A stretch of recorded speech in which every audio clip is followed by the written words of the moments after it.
Agora a gente tem a parte de desacoplamento de casos de uso. Então, o que é desacoplar um caso de uso, né? O que é um caso de uso, né? Eu mencionei lá no início que o caso de uso são as intenções do sistema. Então, talvez para deixar mais próximo do usuário, talvez possa ser de quem está ouvindo, né? Possa ser até as features, né? Mas basicamente são as intenções. É a questão que eu dei o exemplo lá de, por exemplo, um caso de uso trabalhar com inserção de ordem de serviço, inserção de nota fiscal. Então, é um caso de utilização do sistema, a intenção de utilização.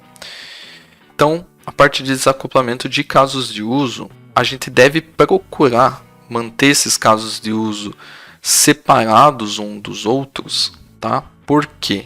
Né? Por que raios que eu vou separar um caso de uso de outro caso de uso? Eu já falei da questão de organização de times, então isso muitas vezes acontece por reflexo da organização do time.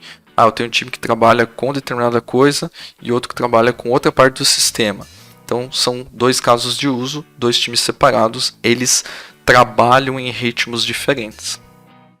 E por que é importante ter esse desacoplamento, né? Essa independência? Por causa que, exatamente, você não quer ficar preso ao mais lento, ou preso a uma implementação que o outro não fez, ok? Salvo algumas ressalvas que tem alguns detalhes dentro do sistema que um depende do outro, né? É bem possível trabalhar de forma independente. Vou dar um exemplo aqui. Num banco, né? Uma financeira, enfim. Hoje, a gente sabe que a gente tem algumas formas de transferir dinheiro, né? Você tem lá o DOC, você tem o TED, você tem o Pix hoje, né? Então, o que aconteceria se fosse a mesma equipe que trabalhasse com o TED, com o DOC e com o Pix? Você teria demandas para esses diferentes casos de uso, talvez um evoluindo mais rápido que o outro, que a gente sabe que o Pix está evoluindo muito mais rápido, porque é mais atual também, né? E eles têm requisitos diferentes, ele tem que atender a requisitos de operação diferentes. Eles têm todo um background diferente. Então, enquanto o TED é um modelo lá onde você consegue fazer uma transferência de uma conta para outra conta pagando uma taxa, e você tem até as 5 da tarde para fazer isso, né? Já é um requisito, e o tempo de compensação desse TED, se passar das 5 é só no dia posterior, útil, ou se for entre os horários permitidos, você tem até, se não me engano, 1 hora, 1h30, até 2, algo assim, para você realmente confirmar aquela transferência, ok? Então eu estava até ouvindo um podcast que falava sobre isso, e eles falavam que tinha essa questão desse tempo, onde o TED você pode demorar mais para confirmar essa transação. E isso é um requisito que vem do próprio Bacen, tá? Do Banco Central, onde você tem um tempo para confirmar ou estornar, enfim, não sei bem certo qual que é a regra de negócio, mas é definido para todos os bancos. Então você tem um time que trabalha com o TED, né?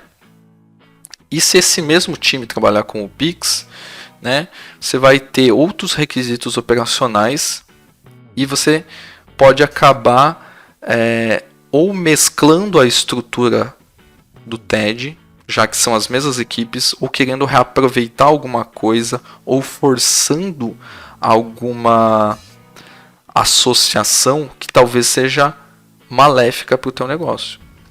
Hoje nos bancos, pelo menos dos que eu tenho visto, eles têm times diferentes para trabalhar com o Pix e outro time diferente para trabalhar com o DocTED.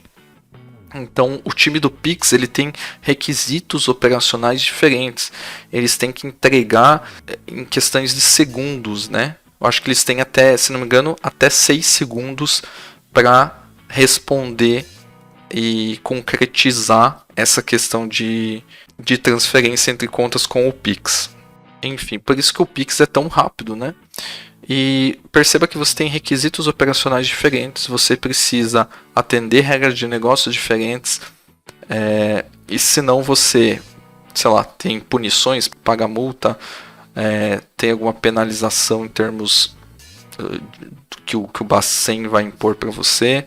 E você trabalhar com times diferentes, você consegue dar independência entre esses times e você entregar as coisas de forma mais rápida sem necessariamente ter interferência entre a tecnologia que usa no TED. Será que eu vou ter que utilizar a mesma coisa?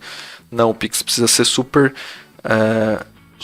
veloz, muito mais rápido. Então eu vou ter que pensar em outra abordagem, vou seguir outra estrutura, né? Eu estou estruturado de forma diferente para atender aquele caso de uso. Então essas separações são importantes, né? Porque tudo muda por razões diferentes e você estando desacoplado, você não gera dependência entre esses casos de uso, tá? E complementando, eles são fatias verticais na sua aplicação.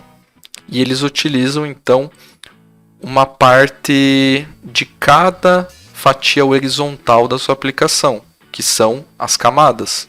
Então, voltando aqui, é exatamente o que eu fiz aqui. A parte que trabalhava aqui com ordem de serviço, né, é uma fatia vertical, isso aqui é um caso de uso, que vai trabalhar, vai ser um corte vertical utilizando um pouquinho desses cortes horizontais de cada camada. Então, por isso que a sua camada é cortada de formas em orientações diferentes, né? Na horizontal você tem desacoplamento por camadas e na vertical o desacoplamento por casos de uso. É muito interessante. Claro, vai da análise, vai do negócio, tudo, nada é regra escrita na pedra. Mas isso aqui são alguns pontos para que a sua cabeça comece a pensar de forma diferente e você entenda que muitas vezes você querer dar a um time várias responsabilidades pode ser prejudicial do que manter times distintos que sejam focados em casos de uso distintos, né? Trabalhar em ritmos diferentes, entregar em ritmos diferentes, fazer implementações em um ritmo diferente também. Então você dá independência entre esses trabalhos, esses casos, tá, de uso.